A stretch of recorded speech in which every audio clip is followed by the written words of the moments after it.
ભારત માતાના પનોતા પુત્ર શ્રી અજીત પવારનું જે એક્સિડન્ટમાં મૃત્યુ થયેલ છે એ મૃત્યુને સમસ્ત હિન્દુસ્તાનની જનતા ખૂબ જ શોકમય પરિસ્થિતિની અંદર એ લોકો ખૂબ જ દુઃખી થયા છે, કારણ કે વ્યક્તિ કયો વિચાર ધરાવે છે એ મહત્વનું નથી, પરંતુ જે વિચાર ધરાવે છે એની અંદર એ સતત લગતા રહે એ મહત્વની વાત છે.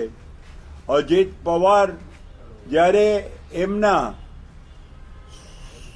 જે શરદ પવાર છે એ શરદ પવાર સાથે વર્ષોથી કામ કરતા હતા, પરંતુ જ્યારે લાગ્યું કે શરદ પવાર જૂની વિચારશ્રેણી અને જુદા કાર્યક્રમમાં એ લોકો રાચે છે અને નવી વિચારશ્રેણી અને બદલાતા યુગની અંદર આવશ્યકતા પ્રમાણે એમને અજીત પવારે જે જુદા પક્ષની અંદર એ સામેલ થયા અને સામેલ થયા પછી એમને ખૂબ જ સક્રિય થઈ અને રાષ્ટ્રનું કામ કર્યું છે.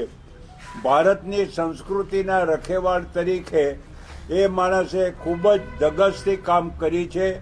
પોતાના પરિવારના સભ્ય સાથે પણ સંઘર્ષ કરી અને પોતાની વિચારધારાને એને ખૂબ જ મક્કમ રીતે આગળ વધારી છે. બોમ્બેની અંદર જ્યારે કોઈ અધિવેશન થાય કે મળવાનું થાય, અમારે ગુજરાત, મહારાષ્ટ્ર, રાજસ્થાન, મધ્યપ્રદેશ અને ગોવાના લોકો વારંવાર પાર્ટીના કાર્યક્રમમાં મળતા, ત્યારે અજીત પવાર પોતાના સ્પષ્ટ વિચારોથી એ રાષ્ટ્રના પનોતા પુત્ર તરીકે એમને કામ કર્યું છે.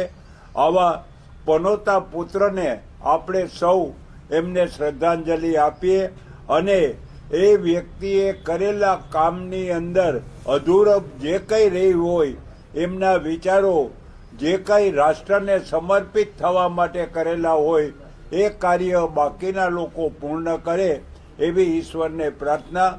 અજીત પવારને હું મારા વતી અને મારા પક્ષ વતી હું શ્રદ્ધાંજલિ આપું છું, પુષ્પાંજલિ આપું છું, સ્મરણાંજલિ આપું છું. ઈશ્વર એમના આત્માને ખૂબ શાંતિ આપે એવી પ્રાર્થના કરું છું. આભાર.